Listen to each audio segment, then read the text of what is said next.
Hey guys this is your mister blogger I hope Jagannath कृपा अपन समस्ते भल थे मु फिलहाल मुझे तालचेर आज बुली जा तालचेर अधिष्ठात्री देवी माँ हिंगुला मंदिर को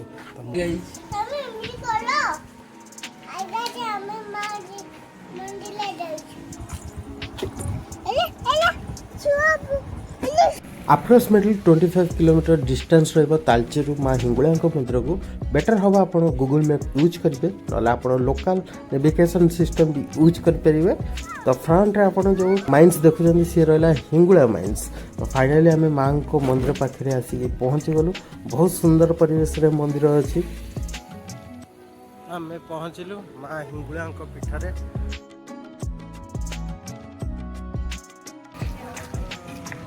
मुख्य द्वार पूर्व पार्किंग एरिया आपको बहुत सारा पूजा सामग्री दुकान देखा मिल।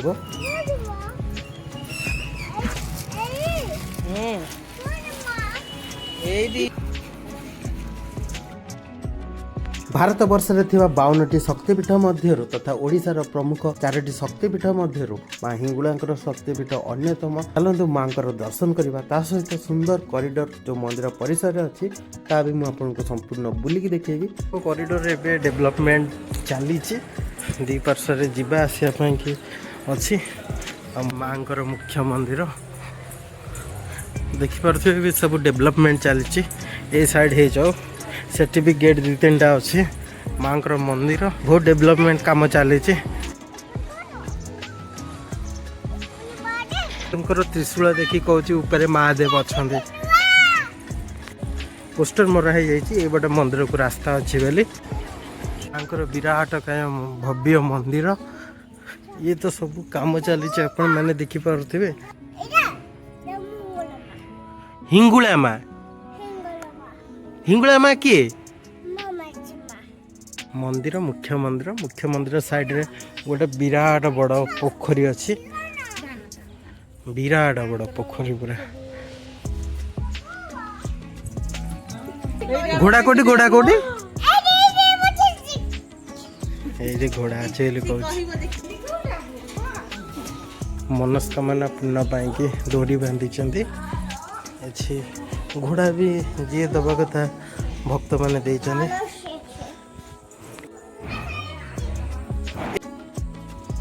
सब मनस्कामना पाई डोरी बांधते मुख्य मंदिर गर्भगृह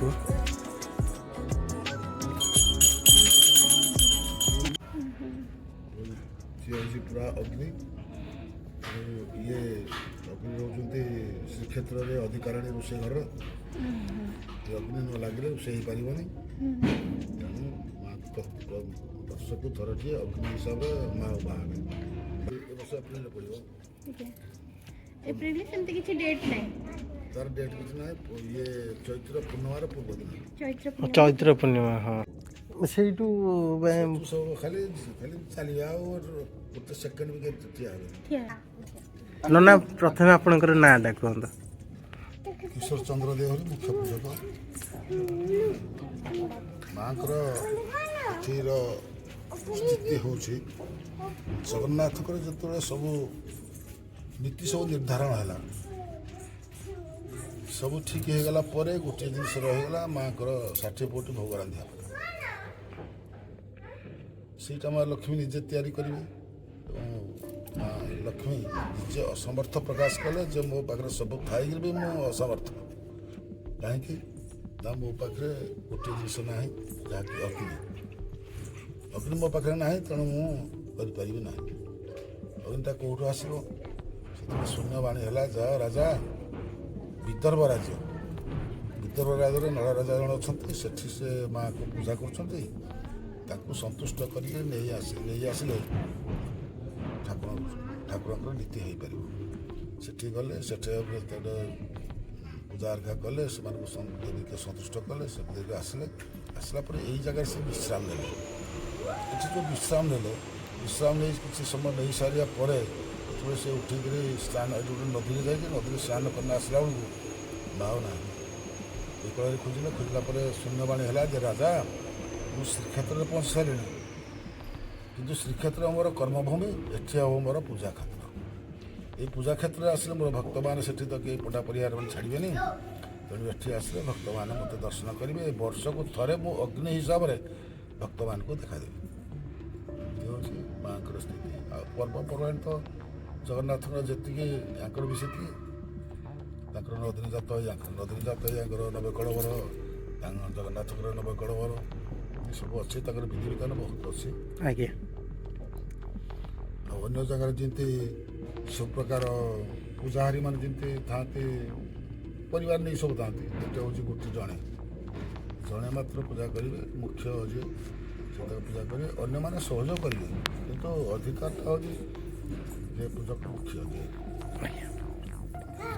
ଆଉ ଏ ଯେଉଁ ପାର୍ଶ୍ୱଦେବୀଙ୍କ ବିଷୟରେ ଟିକେ ପରିଚୟ। ସବୁ ପାର୍ଶ୍ୱଦେବୀ ତାଙ୍କ ସାଙ୍ଗରେ ଅଛନ୍ତି ତା ପରିବାର। ଆଉ ଆଜ୍ଞା ଇଏ ସେଇ ତ କହିଲେ ଦେବୀ ସବୁ ସମାନ। ଆଜ୍ଞା ବିଭିନ୍ନ ଜାଗାରେ ବିଭିନ୍ନ କ୍ଷେତ୍ରରେ ସବୁ ନାଁ ଭିନ୍ନ ଭିନ୍ନ କନ୍ୟାର ଅଛନ୍ତି। ଆଉ ପଛରେ ଯେଉଁ ଅଛନ୍ତି ସେଠି ଗୋଟେ ନବେ କଳବର ହୁଏ। ସେଠି ତାଙ୍କର ଇଷ୍ଟଦେବୀ ହେଉଛନ୍ତି ଠାକୁରାଣୀ।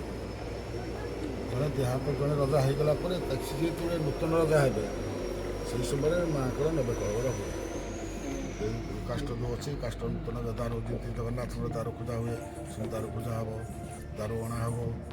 ଅଛି ବି ବହୁତ ପ୍ରକାର ନୀତି ନିୟମ ସବୁ। ସେଇ ନିମ୍ବ କାଠରେ ଦାରୁ ହୁଏ। ଅଲଗା ସେ ପଛରେ ଅଛନ୍ତି।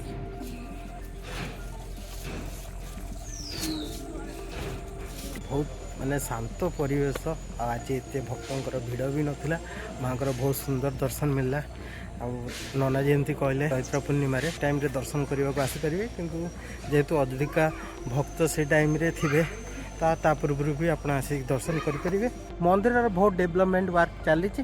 ତ ମନ୍ଦିରର ଗର୍ଭଗୃହଙ୍କୁ ଦେଖେଇଲି। ଆଇ ହୋପ୍ ଭିଡ଼ିଓଟି ଆପଣଙ୍କୁ ଭଲ ଲାଗିଥିବ। ରହିଲି, ଜୟ ଜଗନ୍ନାଥ, ଜୟ ମା ହିଙ୍ଗୁଳା।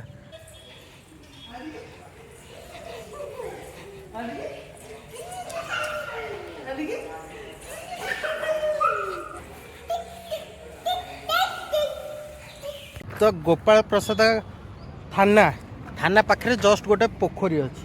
ପୋଖରୀ ଭିତରେ ବଡ଼ ବଡ଼ ମାଛ ଅଛନ୍ତି। ହେଲା ପାଉରିଟି, ଏଇଠି ମାଛ ଦେଖନ୍ତୁ ସାଲୁଆଲ ହେଉଛନ୍ତି। ସେଠି ଗୋଟେ ବଡ଼ ମାଛ ଦେଖିପାରୁଛନ୍ତି।